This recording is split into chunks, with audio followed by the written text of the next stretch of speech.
तो संत की परिभाषा, साधु के लक्षण क्या बताए उस परमात्मा ने। और जब तक ये लक्षण हमारे अंदर नहीं आएंगे, एक एक लक्षण, हम परमेश्वर के पैर के नाखून को छूने के अधिकारी नहीं है। और परमात्मा हमारे को बांस भरना चाहता है, गुरुदेव हमारे को गले लगाना चाहता है। और हमारे जो कर्म है वो इतने नीचे गिरे हुए हैं कि हम परमेश्वर के नाखून को छूने के भी अधिकारी नहीं है अभी तक। तो क्या लक्षण बताए परमात्मा ने साधु के? जग में साधु कौन है, हे मुनींद्र समझाओ, कुछ भी संशय ना रहे, मुझको भेद बताओ। साधु के लक्षण मुनींद्र वचन, साधु महिमा सुनो हनुमान, उसके संग पुरुष को जान, संशय मद और मोह न भाई, साधु की पहचान बताई। साधु पुरुष समरथ है वो ही, राग द्वेष सुख दुख नहीं कोई, ये लक्षण ही साधु कहाते, ये साधु ही अगम घर पाते। जीते दोनों इंद्री व मन को, छोड़े ना जो पूर्ण ज्ञान को, तत्व प्रकृति और ये सब माया, इनको जीते तो साधु कहाया। काम क्रोध वालो अहंकार, वही साधु जो इन्हें ले मार। साधु बनना सरल न भाई, साधु रूप में बड़ी कठिनाई।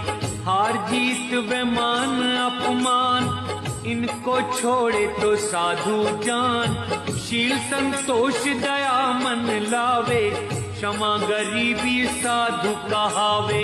प्रेम प्रीति धीरज गुण पावे, निर्मल ज्ञानी साधु कहावे। हनुमान ये साधु स्वभाव, ये साधन तो साधु हो आप। साधु लक्षण तुम्हें सुनाए, ऋषि मुनि कोई जान न पाए। साधु की महिमा है सांची, साधु वचन से हमसे बाँची। साधु इच्छा न मान की होती, साधु की मति ऐसी होती। कोई नहीं है साधु समान, अगम निगम का उसको ज्ञान। तन मन धन को साधा जिसने, दुर्बुद्धि को खो दिया जिसने, वो ही जग में साधु कहावे, नहीं तो जग में व्यर्थ गवावे। सुन हनुमत साधु गति, कौन करे क्या बखान। जिसको संत संगत मिली, सब कुछ पायो जाने।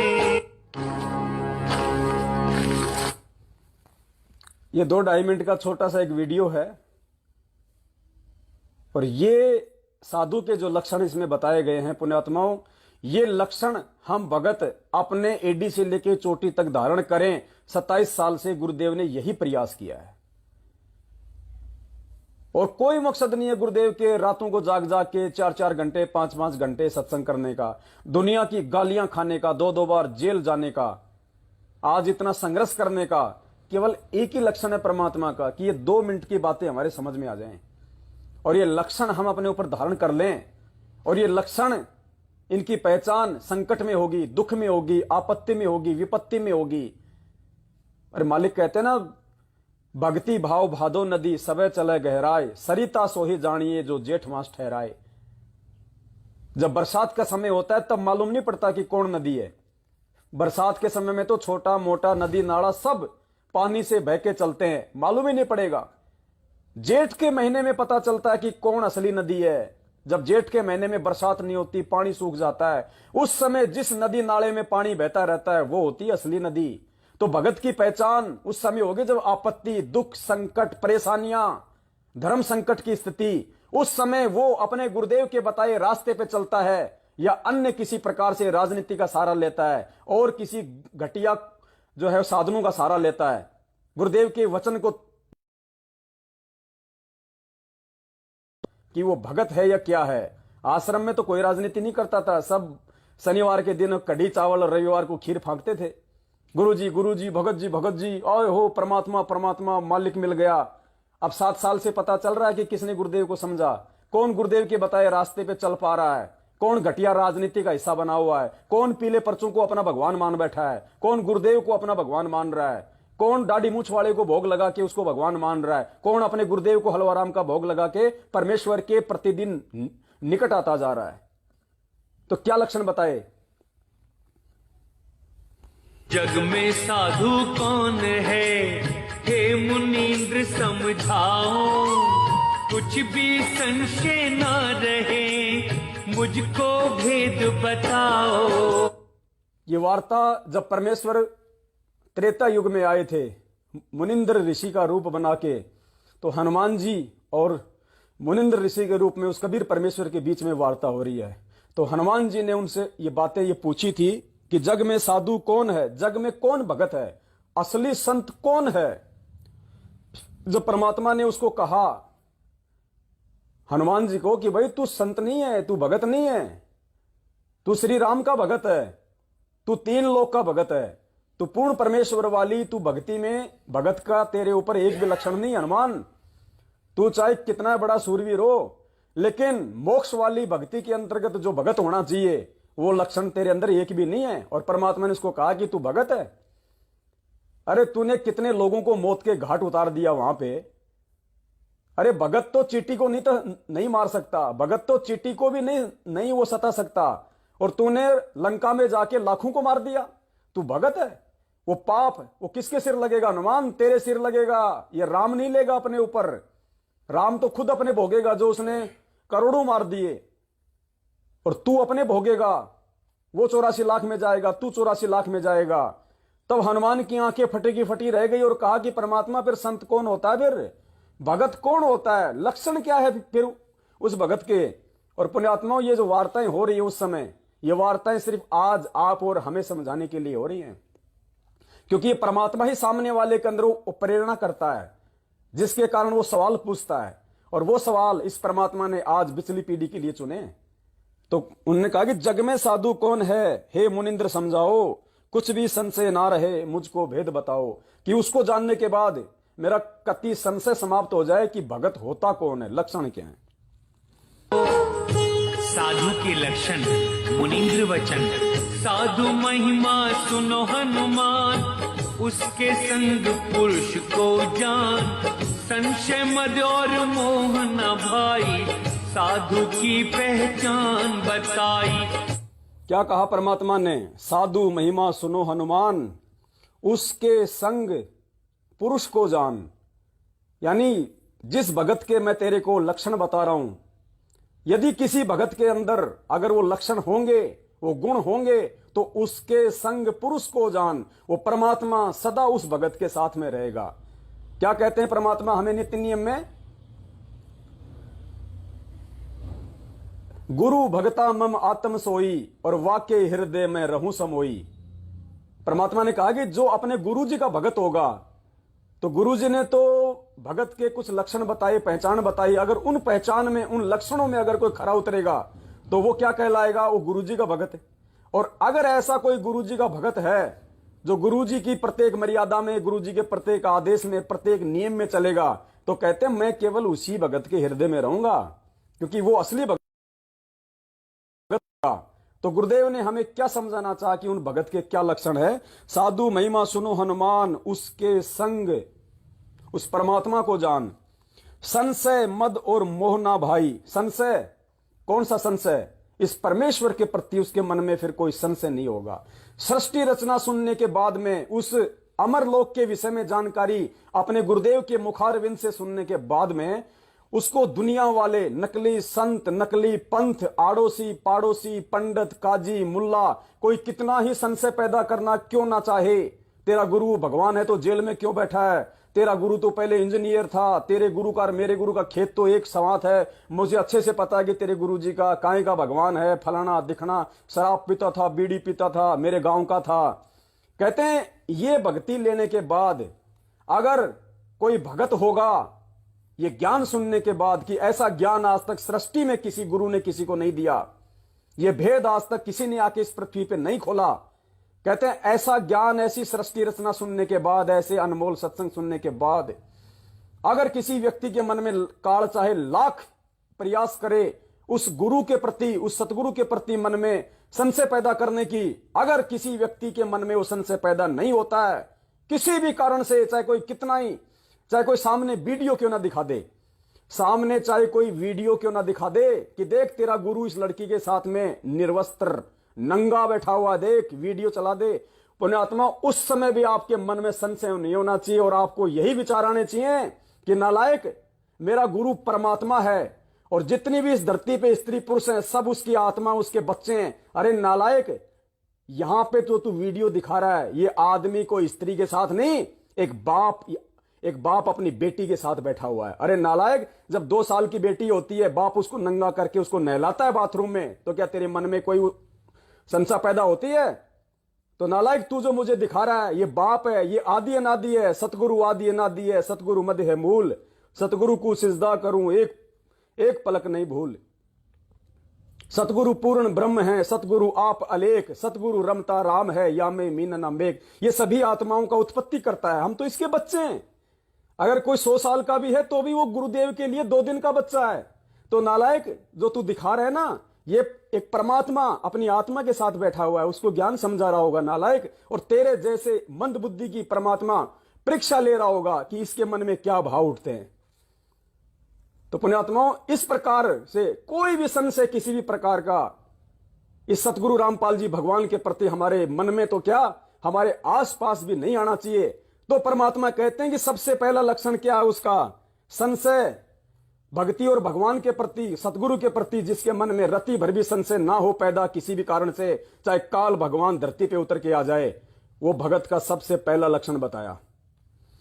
मद, आलस्य नहीं होना चाहिए भगत को किसी भी प्रकार का, कोई सेवा में, कोई भक्ति में, अपने सतगुरु के आदेश की पालना में, किसी भी प्रकार का उसको कोई मद नहीं होना चाहिए, आलस्य नहीं होना चाहिए। और मोह ना भाई, संशय, मद और मोह परमात्मा ने बताया कि इतना ज्ञान सुनने के बाद में हमारे को किसी भी चीज में मोह नहीं होना चाहिए, ना बेटा में, ना बेटी में, ना कार में, ना कोठी में, ना संपत्ति में, ना दुकान में, ना व्यापार में, ना इस दुनियादारी में।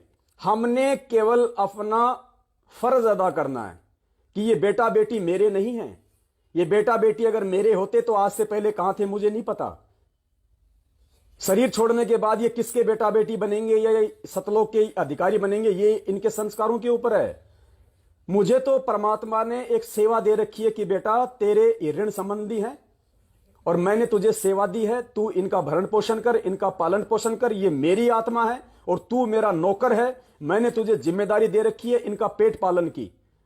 अगर तू बाप है तो एक बाप की भूमिका निभा, अगर तू एक पति है तो तू एक पति की भूमिका निभा, और मेरे इन बच्चों की तू परवरिश कर जो मैंने तेरे यहां पे छोड़ रखे हैं। सिर्फ इतना होना चाहिए, एक फर्ज अदा होना चाहिए। उनमें मोह नहीं पैदा करना कि मेरे बेटे को मैं इंजीनियर बनाऊंगा, मेरे बेटे को मैं बिरला स्कूल में पढ़ा के डॉक्टर बनाऊंगा, और मेरा बेटा डॉक्टर बन के फिर बुढ़ापे में मेरे पैर दबाएगा, मेरी सेवा करेगा, दुनिया कहेगी देख कितना अच्छा बेटा पैदा किया। और परमात्मा कहते हैं वो बेटे को तूने डॉक्टर बना दिया, 6 महीने बाद एक्सीडेंट में मर गया, तो अब उसने दबा दिए उसने तेरे पैर। तो परमेश्वर कहते हैं कि इस भक्ति मार्ग में आने के बाद में मोह नहीं होना चाहिए। मोह अगर तेरे को रखना है इस परमेश्वर के प्रति रख। साधु माई बाप हैं, साधु भाई बंद, साधु मिलावे राम से यम के काटे फंद। तमेव माता च पिता तमेव, तमेव बंधु च सखा तमेव, तमेव सर्वे मम देव देव। अगर बेटे की भूमिका भी कोई निभाएगा बुढ़ापे में तो यही सतगुरु रामपाल जी भगवान निभाएगा। त्रिलोचन भगत की कहानी सुनी होगी ना आपने। पहाड़ पे रहता था, दस्त लग गए, नौकर गांव चला गया, परमात्मा ने उसका नौकर बनके उसकी लैट्रिन उठाई। तो नौकर की भूमिका भी ये भगवान निभाएगा अगर आवश्यकता पड़ी तो, बेटे की भूमिका भी भगवान निभाएगा जब आवश्यकता पड़ेगी। और हम जब पूर्णतया सतगुरु के भगत बन जाएंगे और पतिव्रता धर्म पे टिक जाएंगे तो पुण्यात्माओं सारी भूमिका ये भगवान निभा देगा। इसलिए असली मोह अपने गुरु के चरणों में होना चाहिए। सतगुरु सुंदर रूप अपारा, सतगुरु 3 लोक से न्यारा। सतगुरु से ज्यादा सुंदर हमने बेटा बेटी, अपने पत्नी भाई बंधु रिश्तेदार जवाइयों को ना कहना है, ना हमने उनके अंदर वो सुंदरता को वो देखना है, क्योंकि असली सुंदरता यहां है ही नहीं। ये काल का लोक है, ये डमी लोक है। इसलिए वो सुंदरता भी हमने अपने गुरु में देखनी है। सतगुरु सुंदर रूप अपारा, सतगुरु तीन लोक से न्यारा। तो वास्तविक मोह हमारा अपने सतगुरुदेव जी के प्रति होना चाहिए। भगत भाई बहनों के प्रति भी एक दूसरे का किसी का मोह नहीं होना चाहिए। बार बार उसके पास जाना, उठना, बैठना, उसी से ज्यादा लगाव करना नहीं। वो लगाव केवल ज्ञान तक सीमित होना चाहिए कि मैं इससे कुछ सीखूं, मुझे कुछ मालूम पड़े अपने गुरुदेव के विषय में, गुरुदेव के ज्ञान के विषय में, मैं भी इसके जैसा बनने का प्रयास करूं, अपने गुरुदेव का असली दास बनने का प्रयास करूं। असली मोह इस परमेश्वर में, क्योंकि मालिक ने कह दिया जहां आशा तहां वासा होई, मन कर्म वचन सुमरियो सोई। अंत समय में जहां तेरी आशा होगी इतनी सी भी, वही काल तुझे पटक देगा। और अंत समय में अगर सतगुरु में आशा रही कंप्लीटली तो सतलोक में पटक देगा परमात्मा। तो साधु महिमा सुनो हनुमान, उसके संग पुरुष को जान, संशय मद और मोना भाई, साधु की पहचान बताई। साधु पुरुष समरथ है वो ही, राग द्वेष सुख दुख नहीं कोई। ये लक्षण ही साधु कहाते, ये साधु ही अगम घर पाते। साधु पुरुष समर्थ है वो ही। साधु पुरुष यानी जो भगत होगा और जिसके अंदर ये लक्षण आ जाएंगे तो परमात्मा कहते हैं कि वो पीव के समान हो जाएगा। गुरु को कीजिए दंडवत कोटि कोटि प्रणाम, कीट न जाने भृंग को गुरु कर ले आप समान। गुरुदेव ने सत्संग में बताया कि जीव जो है वो पीव नहीं बन सकता। पीव यानी परमात्मा, जीव यानी हम। तो गुरुदेव ने कहा कि जीव जो है वो पीव नहीं बन पाएगा, लेकिन अगर उसने वो लक्षण अपने अंदर धारण कर लिए तो पीव के जैसा बन जाएगा। जैसे गुरुदेव ने कहा कि चुंबक तो चुंबक होती है, लेकिन लोहा यदि काफी समय तक उसके संपर्क में रहता है और फिर उसको लोहे को चुंबक से हटा दिया जाए तो उसमें भी चुंबक वाले थोड़े बहुत गुण आ जाते हैं। वो लोहा भी दूसरे लोहे को अपने से चिपकाने लग जाता है। वो चुंबक नहीं बन सकता, लेकिन चुंबक के उसके अंदर वो गुण आ जाते हैं। तो इसी प्रकार जो ये संशय, ये मद मोह, इनसे जब दूर होता चला जाएगा तो कहते हैं वो समर्थ, उस पुरुष, उस भगवान के समान दिखाई देने लग जाएगा। वो ऐसा समर्थ की तरह वो समर्थ होता हुआ नजर आएगा। राग द्वेष सुख दुख नहीं कोई। परमात्मा कहते हैं हर्ष सोग है समान गति, संशय सरब शरीर, और राग द्वेष बड़े रोग हैं, यम के पड़े जंजीर। और मालिक कहते हैं एक शत्रु एक मित्र हैं, भूल पड़ी रे प्राण, यम की नगरी जाएगा शब्द हमारा मान। तो राग द्वेष और ईर्ष्या पुण्यात्माओं, ये तो सबसे बड़े शत्रु हैं। ये तो भक्ति मार्ग में भगत के लिए सबसे बड़ा कांटा है। चाहे हमारा कोई कितना ही अनिष्ट क्यों ना करे, कोई कितना ही बुरा करने की क्यों ना सोचे, हमारे साथ कोई कितना ही बैर भाव क्यों ना करे, कोई जगत वाला हो, चाहे रिश्तेदार हो, चाहे कोई भगत हो, परमेश्वर ने बताया कि तुम्हारा उनके प्रति वो स्वभाव नहीं होना चाहिए। तुम साधु हो। साधु का मतलब होता है साधु सोई जो सीधा चाल है, साधु जो सहन करता है। परमात्मा ने क्या कहा कि भक्ति मार्ग में सूरवीर कौन होता है? आमतौर पे हम सूरवीर का नाम आते ही जानते हैं कि जिसने 150 को मार दिया हो, जिसने युद्ध में 100-150 को काट दिया हो, जो बात बात पे थप्पड़ मुक्का मार दे, वो सूरवीर नहीं। परमात्मा ने कहा कि भक्ति मार्ग में जो सहन करता है उसको सूरवीर कहते हैं। जो संघर्ष करता है सच्चाई के लिए उसको सूरवीर कहते हैं। लोगों को जो मार दे, जो काट दे, उसको कायर कहते हैं, उसको मूर्ख कहते हैं। वो नरक की खानी में जाता है। और मालिक ने कहा कि सूरवीर वो होता है भक्ति मार्ग में जो सहन करता है। कोई आपको तो गाली निकाल दे, आपने सहन कर लिया, परमात्मा कहते हैं तेरा मानसिक वो तप बन जाएगा। तेरे को 2 थप्पड़ मार दिए, तू चुप रहा, ये तेरा शारीरिक तप है क्योंकि तूने सहन किया। तू सूरवीर है परमात्मा का असली। भगवान ने सूरवीर बन के दिखाया। 2 बार जेल गए, रिमांड हुआ, परमात्मा ने किसी को बद्दुआ नहीं दी। अरे वो परमात्मा संत रामपाल जी भगवान फूक मार दे तो 21 ब्रह्मांड उड़ जाए। जाके अर्ध रूम पर सकल पसारा, ऐसा पूर्ण ब्रह्म हमारा। वो पूर्ण ब्रह्म कोई और नहीं है, कोई सतलोक में नहीं है, इसार जेल में बैठा हुआ जिसके आधे बाल के बराबर पूरी सृष्टि नहीं है। और वो परमात्मा 2 कोटि के जीवों का अपने ही बच्चों के रिमांड के दौरान डंडे खा रहा है और उनको बद्दुआ तक नहीं दे रहा। तो ये सूरवीर कौन हुआ? वो लक्षण उस परमेश्वर में। और वो लक्षण जब तक हम अपने अंदर नहीं लेके आएंगे, हम उस परमेश्वर के भगत कहना लेके लायक नहीं बन सकते। ये तो परमात्मा ने बताया हर्ष सोग है समान गति। ये तो वो कुत्ते वाली गति है। तेरे को गाली निकाली, तूने 4 ठोक दी। तेरे को थप्पड़ मारा, तूने 2 और मार दिए। ये राग द्वेष ईर्ष्या, ये परमात्मा ने ये कुत्ते के लक्षण बताए, भगत के लक्षण नहीं है। तो परमात्मा ने कहा साधु पुरुष समर्थ है वो ही, राग द्वेष सुख दुख नहीं कोई। सुख और दुख भगत समभावी होता है। गुरुदेव ने बताया भगत समभावी होता है। अगर मान लीजिए अगर आप सुख में आप मौज मस्ती कर रहे हो, दुख में अपना मुंह लटका के बैठ गए, तो परमात्मा कहते हैं वो तो कुत्ते वाली गति है।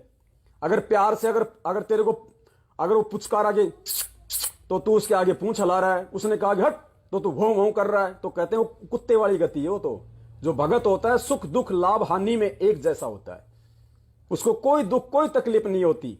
चाहे जेल में बैठ के भगवान का भजन करे, चाहे महल में बैठ के भगवान का भगत वो करे भजन, भगत के लिए हर जगह एक समान होती है। उसको ज्ञान हो जाएगा कि किस ब्रह्मांड पूरा एक जेल है, महल भी जेल है, महल तो उस जेल से भी ज्यादा बड़ी जेल है।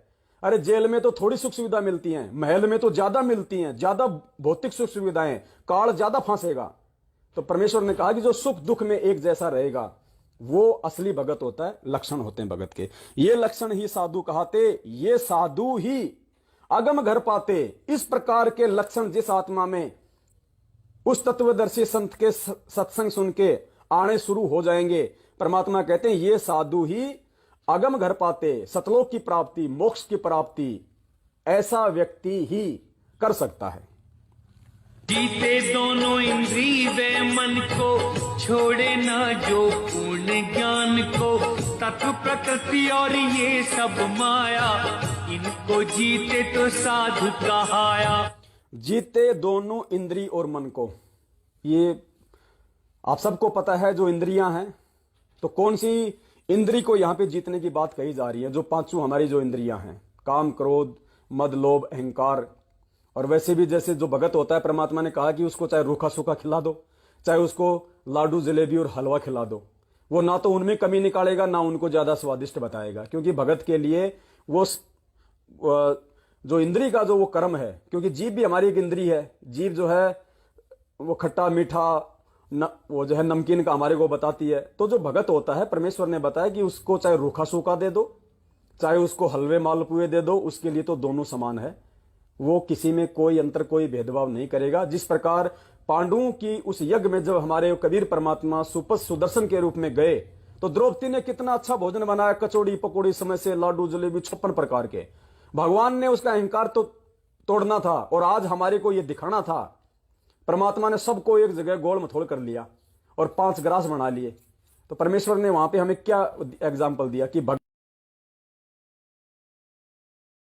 मिल जाए जैसा मिल जाए, सूखी रोटी मिल जाए, हमें खानी है भगवान का प्रसाद मान के।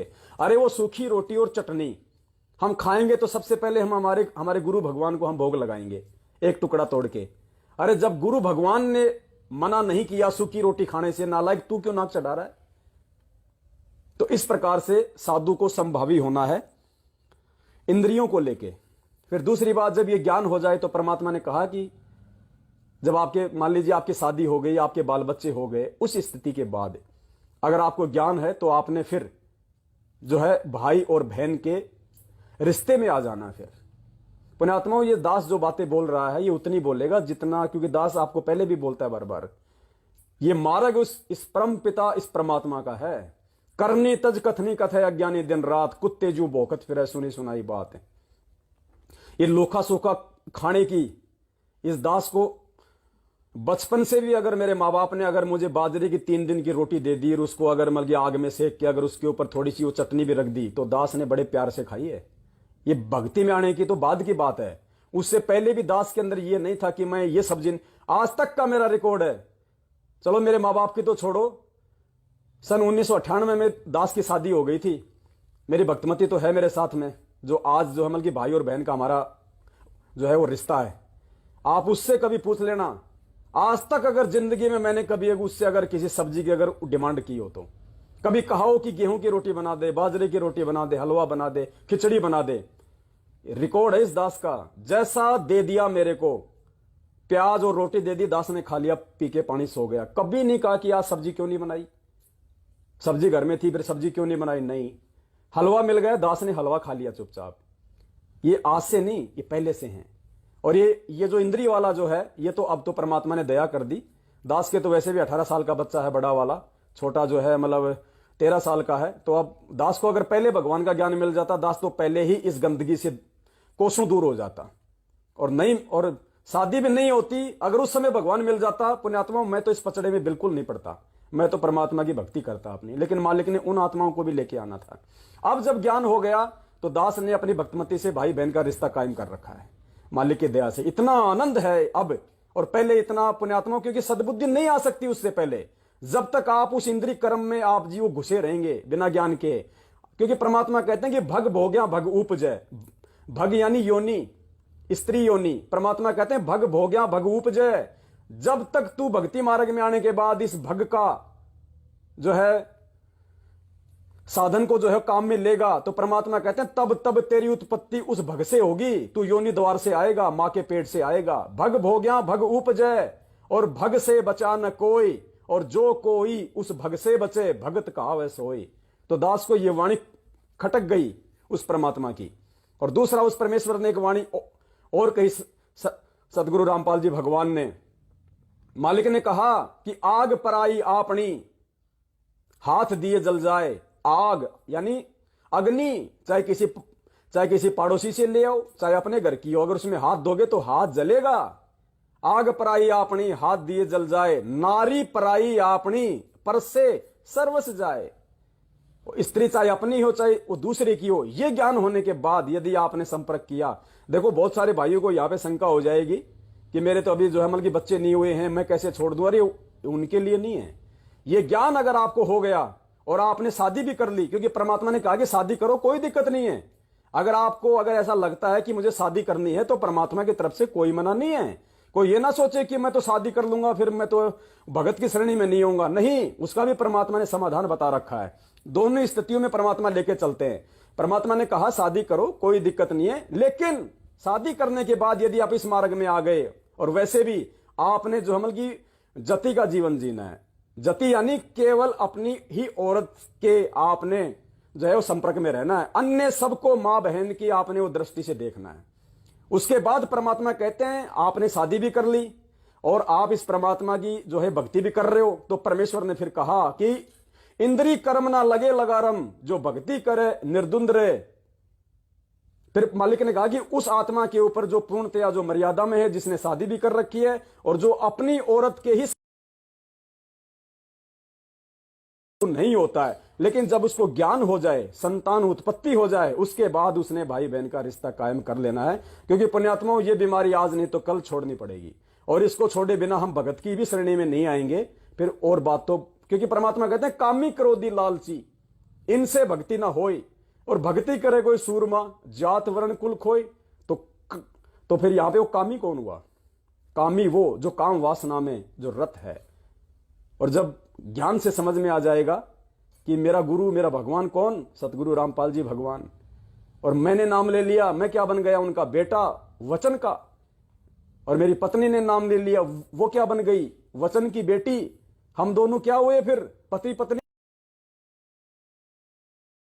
समझ के हमने ये कदम उठाने हैं। जल्दबाजी में कोई भाई कोई फैसला ना ले। यदि आपकी पार्टनर आपका सहयोग नहीं करती है तो आपके ऊपर कोई दोष नहीं है। आप परमेश्वर से क्षमा याचना मांगते रहिए, आप परमेश्वर से प्रार्थना करते रहिए कि परमेश्वर आप इनको सद्बुद्धि दो, और परमेश्वर मैं भी इस गंदे जाल से धीरे धीरे जो है वो बाहर निकलूं। तो ये ज्ञान समझ में आने के बाद की प्रोसीजर है। जल्दबाजी में फैसले कोई भाई बहन ना ले। तो जीते दोनों इंद्री और मन को, छोड़े जो ना पूर्ण ज्ञान को, जो इस परमेश्वर के ज्ञान को, यथार्थ सत भक्ति मार्ग को, इस परमेश्वर के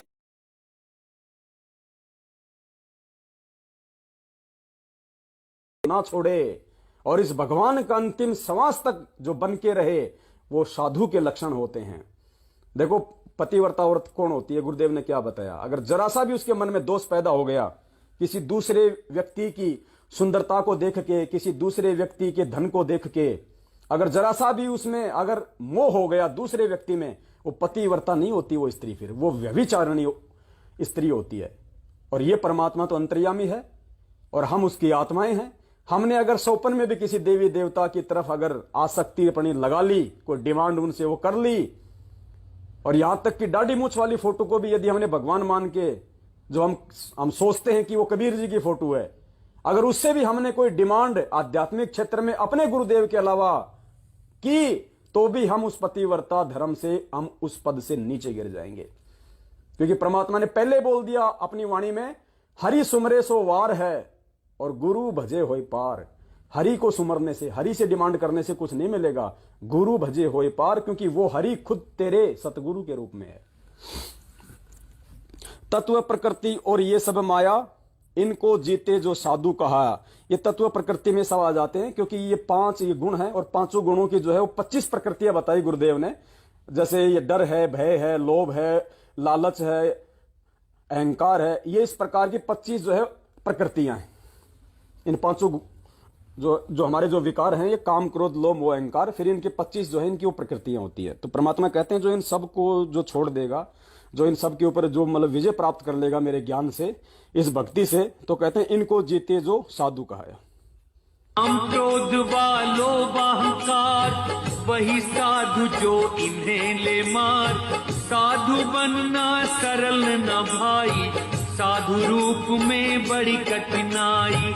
तो परमेश्वर ने ये काम, क्रोध, लोभ, मोह, अहंकार के विषय में जो बताया है कि जो इनको जो जीत लेगा, जो इनसे ऊपर उठ जाएगा, और वही जो है असली साधु कहलाएगा। और परमात्मा कहते हैं ये जीतना बिना इस ज्ञान के, बिना इस सच्चे सतगुरु की जो है वो शरण में आने, और शरण में आने के बाद भी यदि आप इसके वचन पे नहीं चलोगे, आप सत्संगों को आधार नहीं बनाओगे, उस परमेश्वर के उस प्रत्येक दोहे को, प्रत्येक वाणी को यदि अपने जीवन में जो है अमल में नहीं लाओगे, तो कहते साधु बनना फिर इतना सरल नहीं है भाई। फिर मालिक कहते हैं हार जीत व मान अपमान। हार जीत व मान अपमान, इनको छोड़े तो साधु जान। शील संतोष दया मन लावे, क्षमा गरीबी साधु का। हार जीत व मान अपमान, अपने आत्माओं ये मंदसौर की जो घटना हुई है, अब यहां पे हार जीत भी काल ने ठोक दी, मान अपमान भी काल ने ठोक दिया। देवीलाल की डेड बॉडी को लेके 5 करोड़ की डिमांड कर रहे हैं, और उस पीले पर्चे में क्या आया, अपराधियों को बख्शा नहीं जाएगा, कानूनी लड़ाई लड़ो। ये हार जीत है।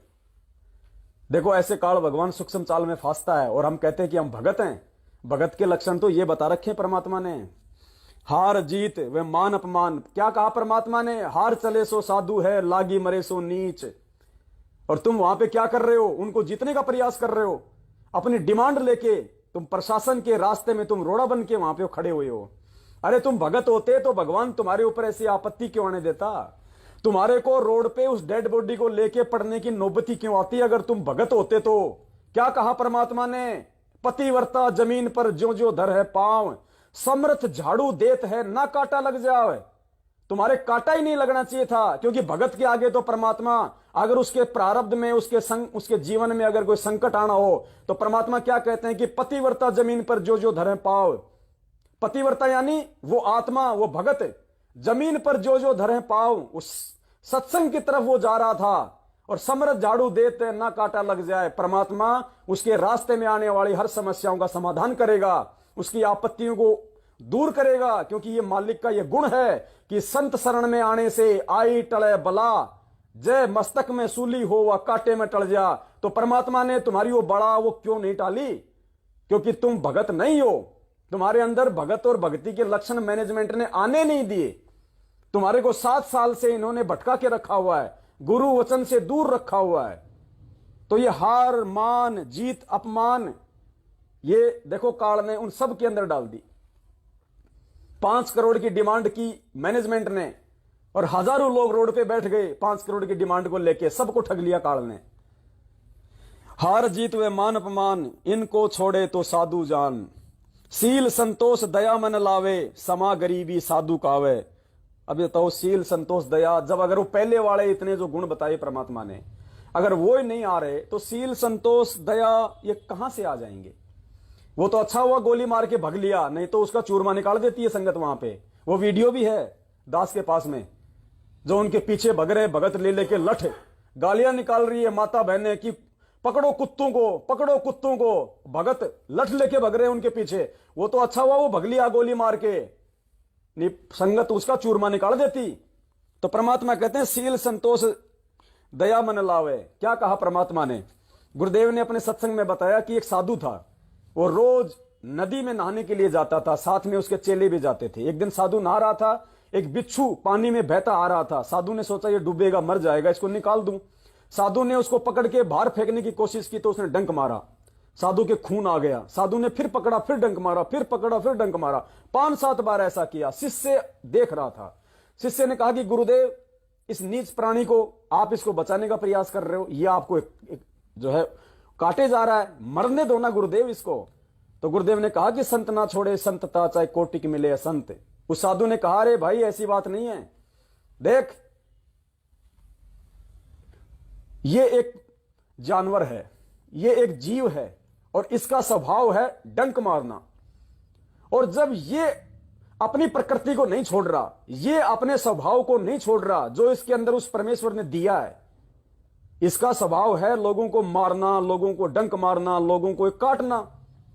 और ये उस स्वभाव को छोड़ के लोगों से प्यार नहीं कर रहा, ये परमेश्वर के आदेश की पालना कर रहा है, अपने स्वभाव को नहीं छोड़ रहा ये।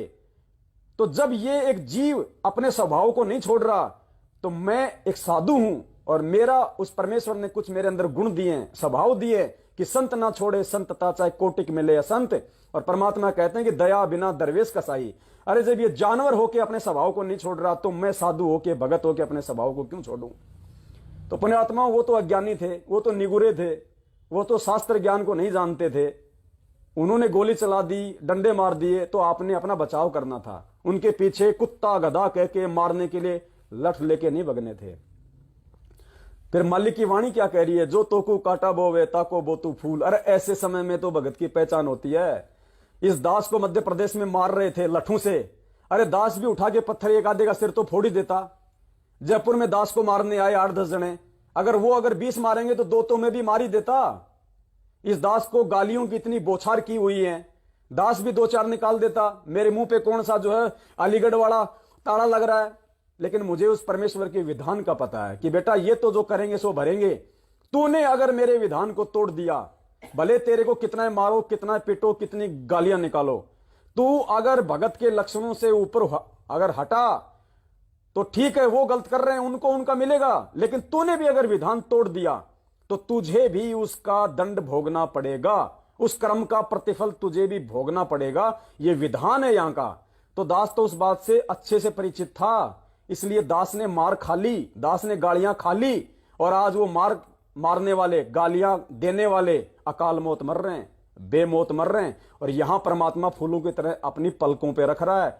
तो ये भगवान है, जब इसके वचन पे चलेंगे तो परमात्मा ऐसा कर देगा प्रफुल्लित। दुनिया देखेगी आने वाले समय में। देखना, अभी तो संघर्ष का समय है, खुद हमारा भगवान ही संघर्ष कर रहा है। पुण्यात्माओं, ये कोई भक्ति नहीं हो रही वर्तमान में।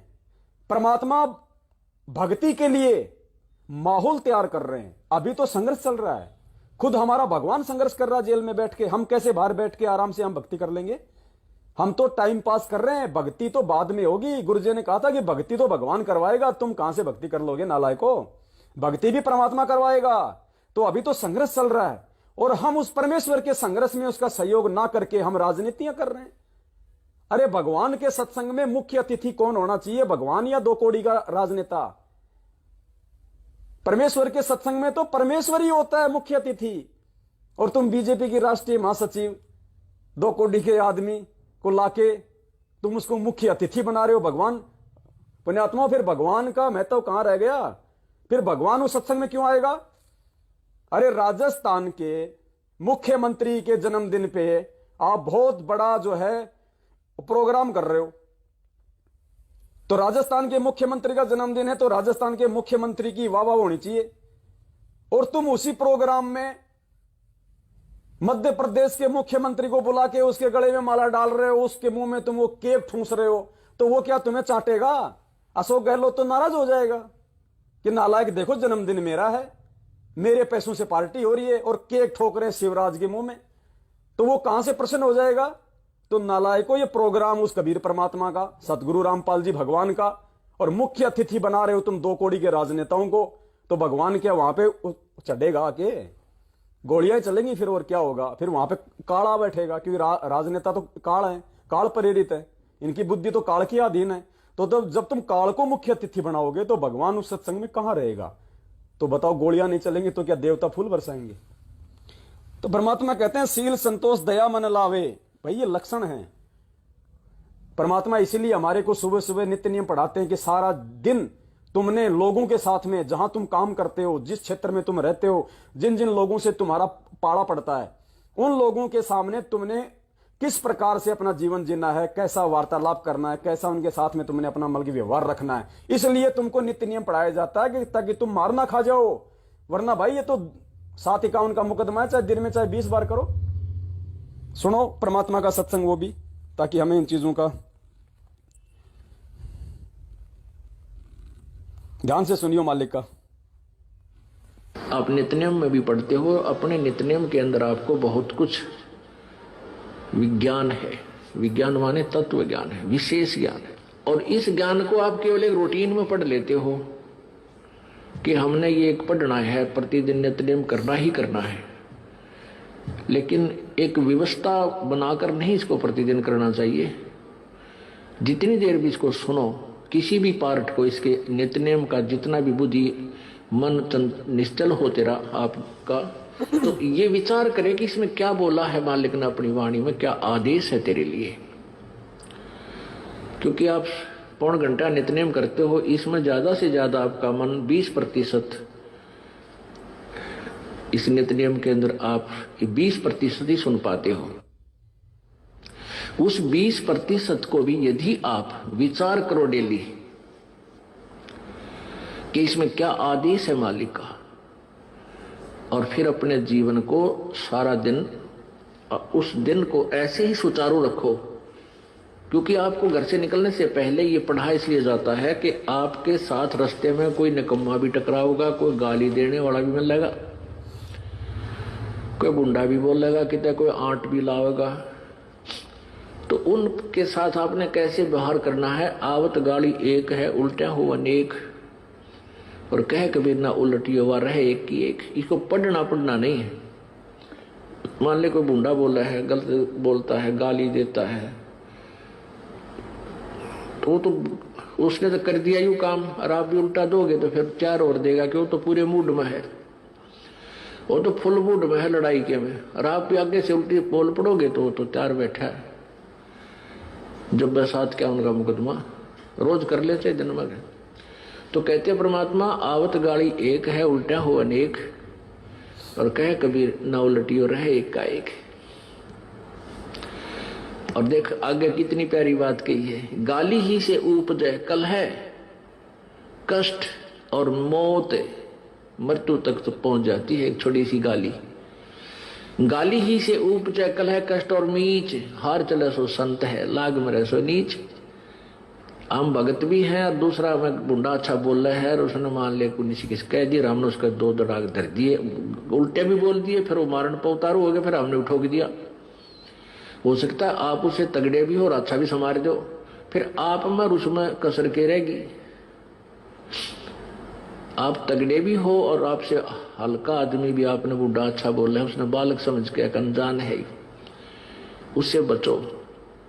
तो इन नित्य नियम करने का डेली हमें जो पाठ करते हैं, इससे ज्ञान यज्ञ तो होता ही है। ज्ञान यज्ञ के साथ हमने समाधान भी इसका साथ पैरेलल करना पड़ेगा, तभी इसके पढ़ने का लाभ है। एक लाभ तो हो गया ज्ञान यज्ञ का, और उसके ऊपर अमल हमने किया नहीं, उसका काम फिर सारा बिगड़ गया। तो कहते हैं ये बातें कहन सुन के नहीं भाई, ये कर पाड़न की है।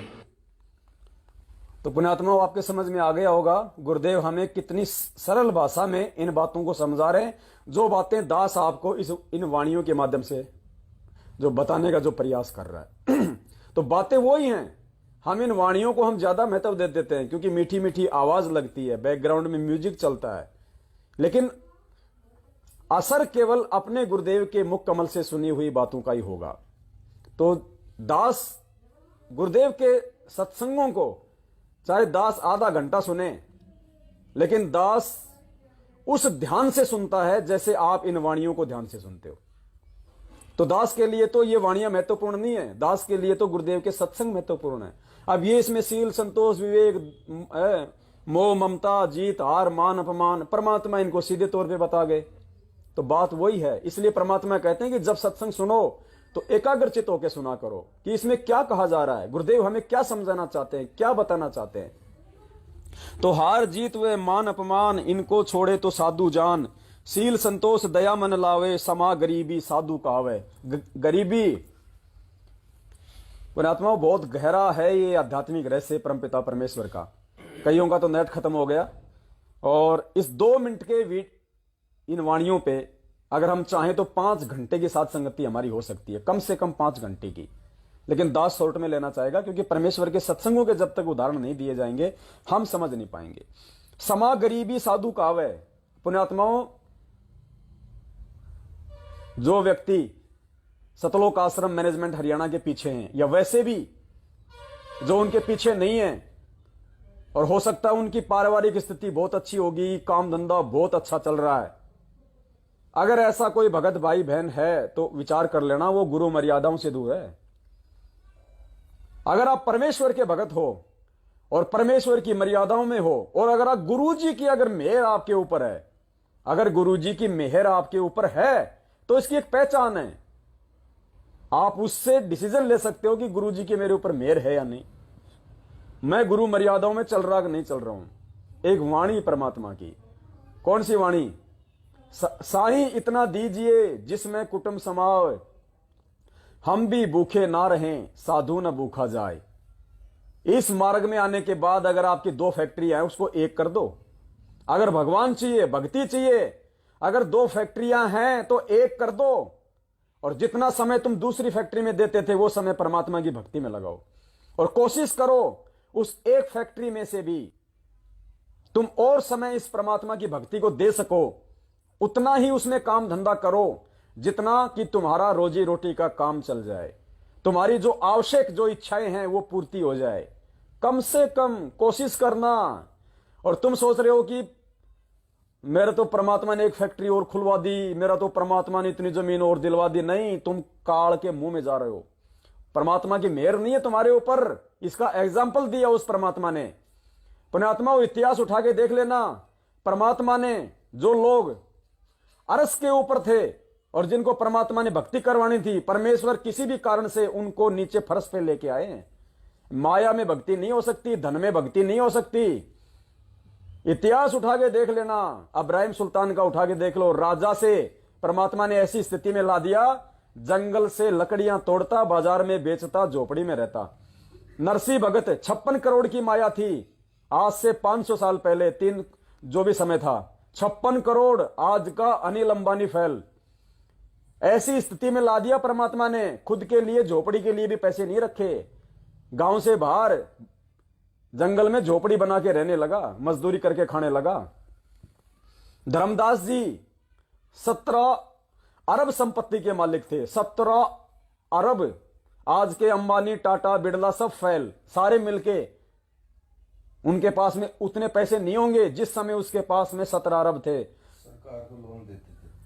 हाँ, गुरुदेव ने बताया कि जब वहां के राजा के ऊपर जब कोई आपत्ति आ जाती थी तो वहां का राजा भी धर्मदास जी के पिताजी से सहायता मांगता था। उसका परमात्मा ने मोह भंग कर दिया, संपत्ति से भी और बेटे से भी। इस संपत्ति में भक्ति नहीं होगी। फिर क्या बताया परमात्मा ने हमारे भ्रम निवारण करने के लिए? सेहु सम्मन की कथा हमने सुनी होगी। पुण्यात्माओं, गुरुदेव ने क्या बताया कि सेवा करके भी अगर आप में कोई अहंकार आ गया, सेवा आप भगवान की आप सेवा भी कर रहे हो, और अगर मन में कोई दोष आ गया तो भी आपको परमात्मा उसका वो प्रतिफल नहीं देगा जो मिलना चाहिए था। सम्मन के मन में क्या आया? अगर मेरे पास में धन होता, अगर मेरे पास में आज कोई पैसा होता, आज मुझे अपने बेटे की गर्दन नहीं काटनी पड़ती, आज मैं परमात्मा को अच्छा अच्छा भोजन करवाता। ये उसके मन में दोष आ गया। परमात्मा अंतर्यामी थे, मालिक ने क्या किया? उसी जन्म में परमात्मा ने सम्मन को उस दिल्ली नगर का 1 नंबर का सेठ बना दिया। सम्मन को जो चूड़ियां बनाता था, बेचता था, जिसके घर में अपने गुरु भगवान को खिलाने के लिए रोटी नहीं थी, जो चून की, आटे की चोरी करने गया था और अपने बेटे की गर्दन काटनी पड़ी थी। परमेश्वर ने बताया उस सम्मन के मन में दोष आ गया था कि आज अगर मेरे पास में अगर ये धन होता, मुझे बेटे की गर्दन नहीं काटनी पड़ती। उसके मन में ये दोष आ गया। क्या किया परमात्मा ने? उसी जन्म में एक नंबर का सेठ बना दिया उसको। उसी झोपड़ी के नीचे खुदाई कर रहा था, हीरे मोती लाल निकल गए, जेवरात निकल गए, एक नंबर का सेठ बन गया उसी जन्म में। अब वो सम्मन क्या सोच रहा था कि मैंने बेटे की कुर्बानी कर दी, मैंने भगवान की इतनी बड़ी सेवा की, अपने बेटे की गर्दन काटी, देखो आज परमात्मा मेरे ऊपर कितना राजी, कितना मेहर की मेरे पे भगवान ने। नहीं, वो गलत सोच रहा था। वो सम्मन की सोच थी, वो आध्यात्मिक सोच नहीं थी, भगवान की सोच नहीं थी। उसने अपने जीवन बढ़ा लिए माया लेके, भगवान से धन मांग के उसने अपने जीवन बढ़ा लिए। कैसे? क्या कहा गुरुदेव ने कि नेकी और जो सेऊ था उनको तो परमात्मा ने उसी समय पार कर दिया जहां भी उनको पार करना था, और वो रह गया। उसको भगवान ने सेठ बना दिया उस जन्म में, और अगले जन्म में फिर उसको नौशेरवा का बादशाह बना दिया, जिसके 80 गंज खजाना। नौशेरवा का बादशाह बना फिर वही सम्मन, और वही सम्मन फिर तीसरे जन्म में क्या बना? अब्राहिम सुल्तान, बलक बुखारे का बादशाह। तो पुण्यात्माओं, परमात्मा ने उसके मन में जो दोष आया था, और जो लोग ये समझते हैं कि मेरा तो बहुत बढ़िया धंधा चल रहा है, बहुत बढ़िया काम चल रहा है, मौज कर रखी है भगवान ने मौज नहीं कर रखी। तू अपना जीवन बढ़ा रहा है, तू अपने जन्म बढ़ा रहा है। और फिर क्या किया परमात्मा ने? उसी आत्मा को, अगर परमेश्वर ने जब उसको पार करना था, तो वही सम्मन जो अब्राहिम सुल्तान वाली आत्मा, उसको परमात्मा फिर वो रात छुड़वा के परमात्मा फिर उसको नीचे लेके आए, उसको दारिद्र बनाया, उसका रात छुड़वाया, क्योंकि भगवान ने पार करना था। फिर वो जंगल में लकड़ियां तोड़ता, मार्केट में बेचता, अपनी भक्ति करी उसने। और फिर मालिक ने कहा कि हम सुल्तानी नानक तारे, दादू को उपदेश दिया, जात जुलाहा भेद न पाया, काशी माय कबीर हुआ। तो पुण्यात्माओं, स्पष्ट है, माया में ज्यादा रत होके, धन में ज्यादा रत होके, पैसे वाले होके हम कभी भी इस भगवान की प्राप्ति नहीं कर सकते। परमात्मा ने उदाहरण पेश कर दिया सम्मन के माध्यम से। अब सम्मन तो क्या सोच रहा था कि भगवान मेरे ऊपर राजी हो गया, जबकि भगवान राजी नहीं हुआ उसके ऊपर। उसने तो अपने नासमझी के चलते अपने और जन्म बढ़ा लिए। तो पुण्यात्माओं, ठीक इसी प्रकार मालिक कहते हैं, समा गरीबी साधु कावे। गरीबी और कितने उदाहरण दिए सतगुरु रामपाल जी भगवान ने। क्या कहा परमात्मा ने? मालिक एक जगह सत्संग कर रहे थे। मैं कोशिश करता हूं, अगर वो वीडियो मिलेगा तो आपको परमेश्वर के मुख कमल से सुनाऊंगा मैं।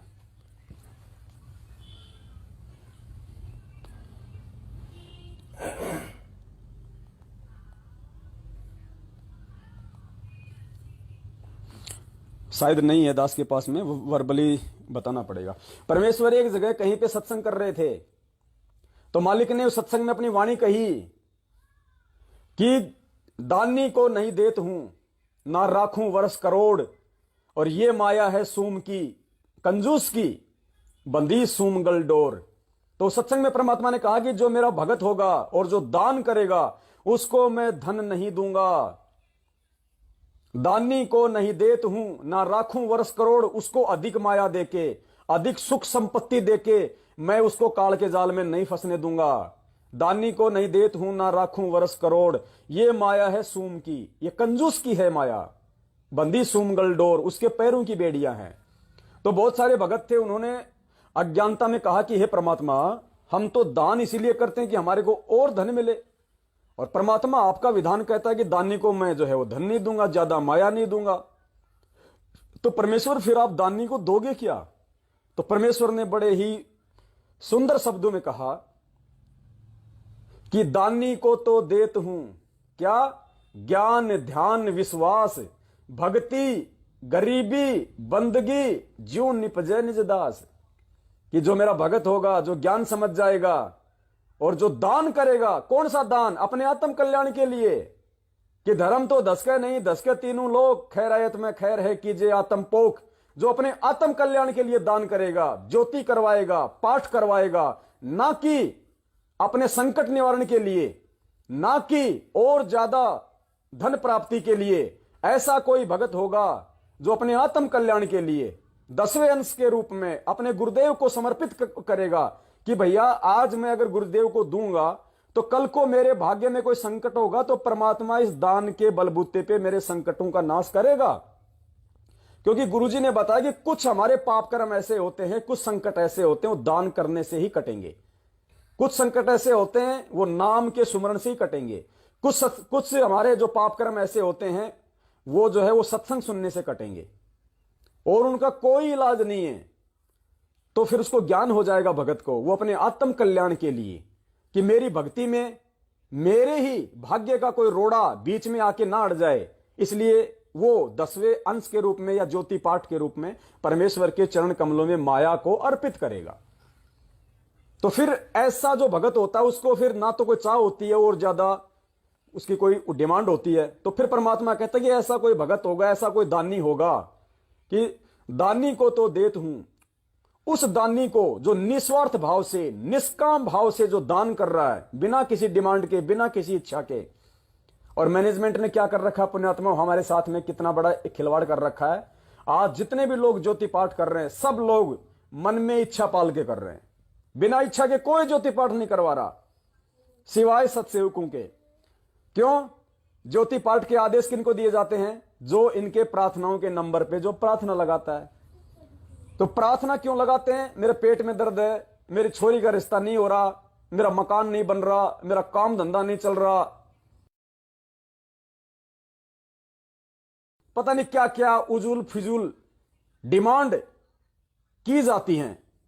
और फिर उधर से आदेश आता है ज्योति कराओ, पाठ कराओ, ज्योति कराओ, पाठ कराओ। अरे तो आपने निष्काम भाव से कहां कराया? आपने तो अपने मन में भैंस को पाडा होने की, छोरी को छोरा होने की, मकान बनने की, पेट का दर्द ठीक होने की, ट्यूबवेल में पानी होने की, खारा पानी हो गया, मीठा क्यों नहीं हुआ, ज्योति करवा दे, पाठ करवा दे। आप तो डिमांड करके, मन में इच्छा रख के ज्योति पाठ करा रहे हो। तो वो निष्काम कहां है? तो काल आपको ठग रहा है। यह सूक्ष्म चाल है काल भगवान की। इसलिए परमात्मा हमेशा कहते हैं कि निष्काम भाव से, शायद होगा सत्संग परमात्मा का, दास अभी सुना देता आपको।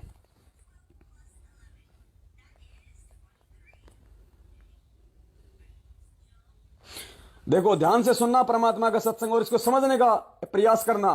परमात्मा कहते हैं कि बिना किसी इच्छा के ज्योति पाठ करवाया जाता है। और फिर मालिक ने क्या कहा? कभी नहीं कहा कि ज्योति करवा दे, पाठ करवा दे, जो आपको आदेश दिए जाते हैं। गुरुदेव ने क्या कहा कि आप ज्योति या पाठ का संकल्प कर लो। संकल्प के लिए कहा परमात्मा ने, दे दे, करवा दे नहीं। ध्यान से सुनना। कबीर साहब ने गरीबदास जी ने आकर के यथार्थता में लाकर बिल्कुल साफ कर दिया कि भजन करे तो इस नाम का करे, दान करे तो यूं करे कि बिन इच्छा जो देत है सो दान कहावे। दान करके न्यू बाट नहीं देखा हमारा घर में न्यू ना होया, या इच्छा करके दान किया जाता है कि हमारा न्यू हो जाते एक पाठ करवाऊं। वो पाठ लाभ तो देगा पर उतना ही देगा आपके कार्य को सिद्ध कर देगा, आगे उसका कोई फल नहीं मिला आपको। और महाराज कहते बिन इच्छा जो देत है सो दान कहावा। जो बिना इच्छा दोगे उसका वो फल भी मिलेगा और साथ में आपको अमर लोग सतलोक ले जाने में वो भजन में सहयोग हो जाएगा, सहयोग देगा।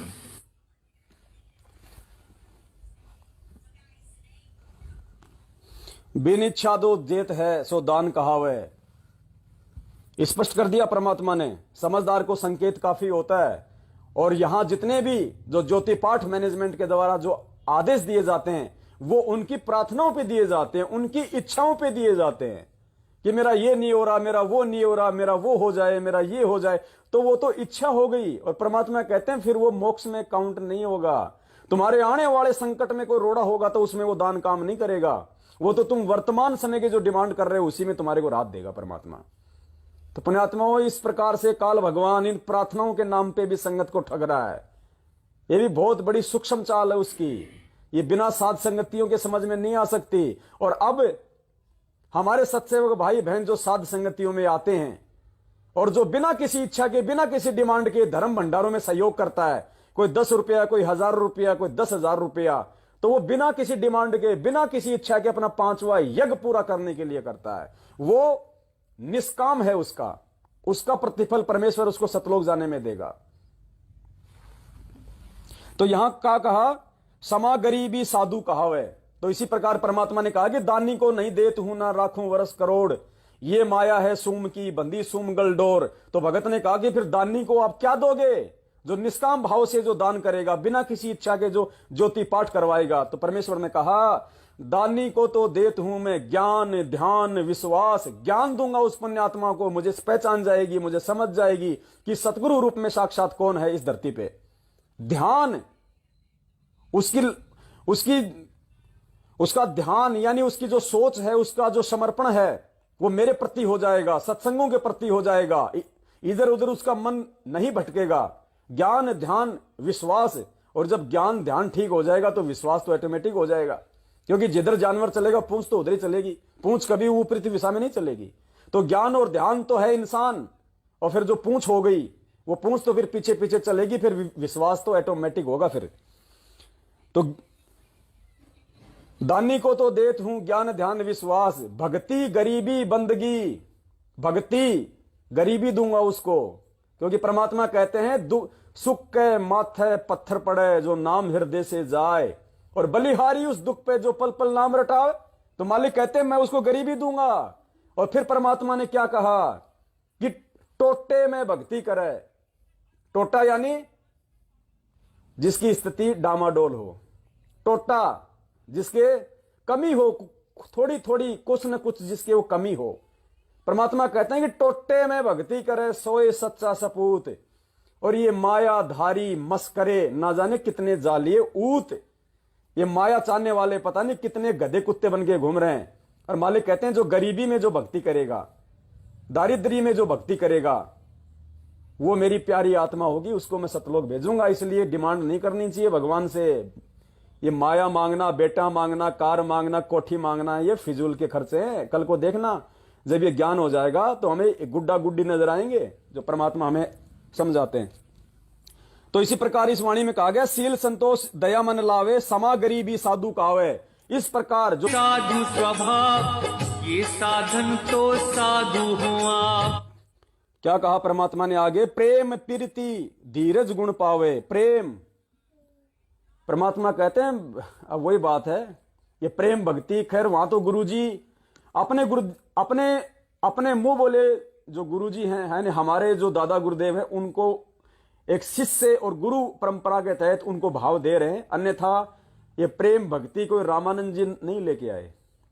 जो परमात्मा अपनी वाणी में कहते हैं ना कि प्रेम भक्ति गुरु रामानंद लाए, नहीं, ये प्रेम भक्ति तो सतगुरु रामपाल जी भगवान लाए। अब कि वास्तव में जो प्रेम है वो क्या होता है, आज उन्होंने जो प्रेम की जो परिभाषा है वो आप और हमें बताइए, समझाइए।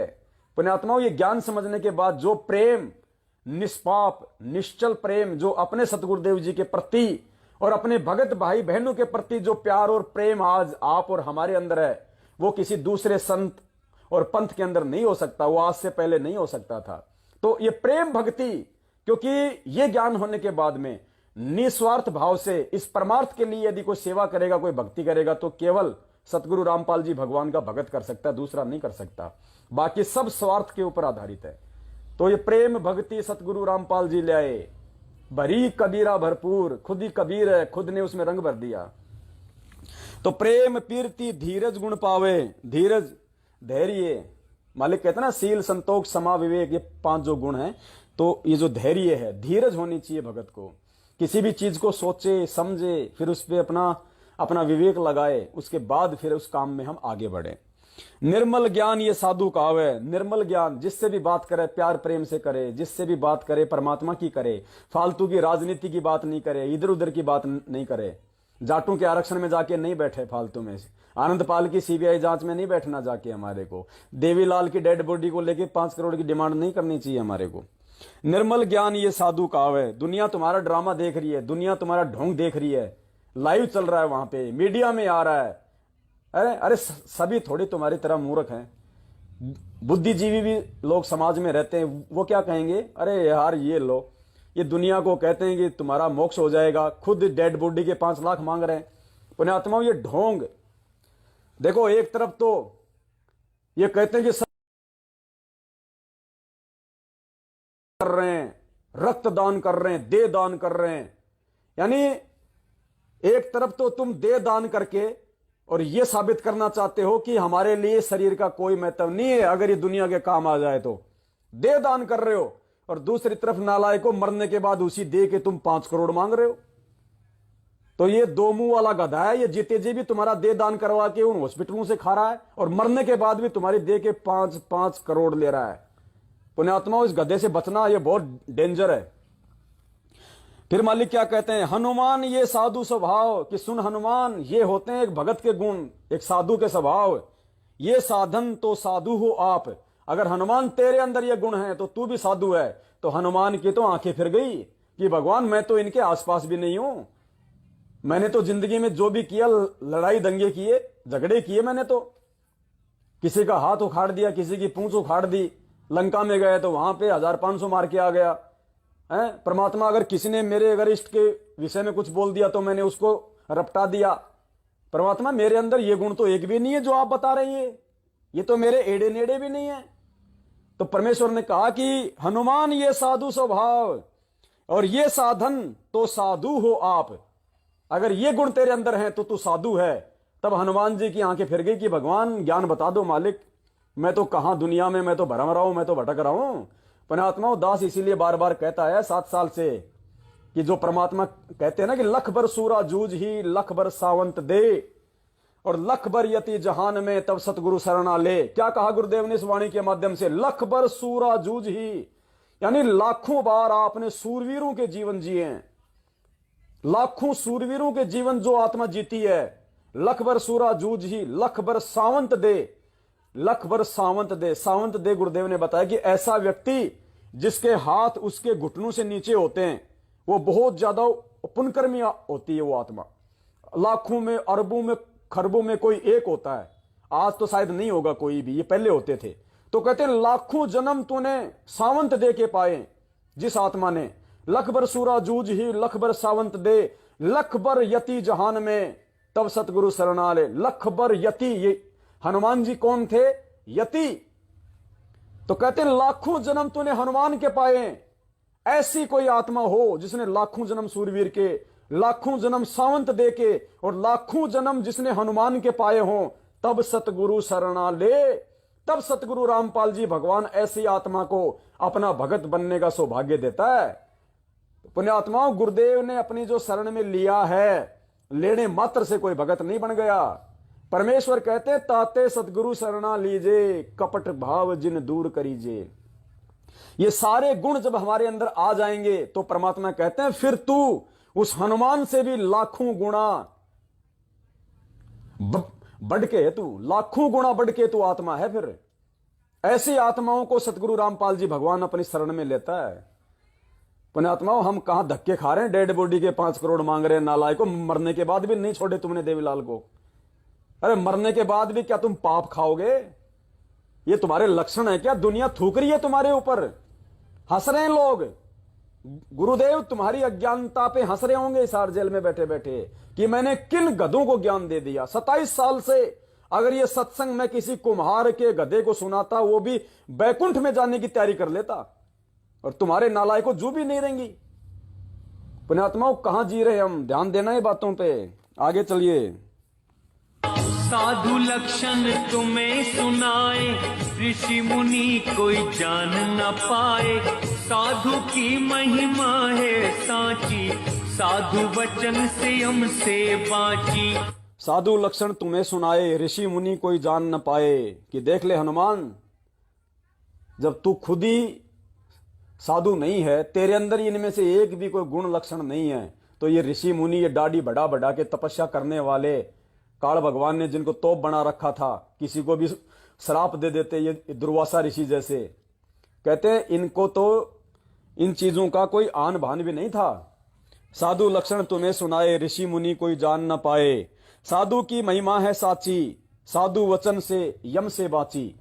साधु वचन से यम से बाची, यानी साधु वचन यम से भी टक्कर ले लेगा, परमात्मा उसको यम से बचा लेगा ऐसी आत्मा को, अगर ये लक्षण अगर किसी के अंदर होंगे तो।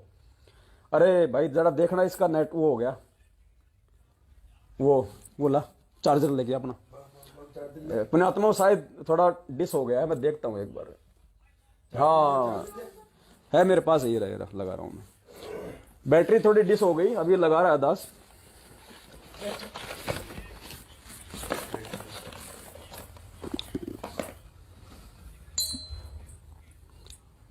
क्योंकि पुण्यात्माओं दास की तो अब मालिक ने यही सेवा दे दी है।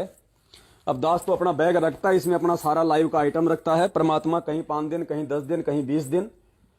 और जो बड़ा बच्चा है उसको परमात्मा के दया से 10-15 हजार की अभी कोई नौकरी लगा देंगे। एक भगत भाई से बातचीत हुई है, तो वो अपना घर खर्चा मालिक के दया से चलाएगा। दास की तो परमात्मा ने सेवा लगा दी है। दास तो मालिक के दया से ऐसे ही अपना संगत में सेवा में रहेगा।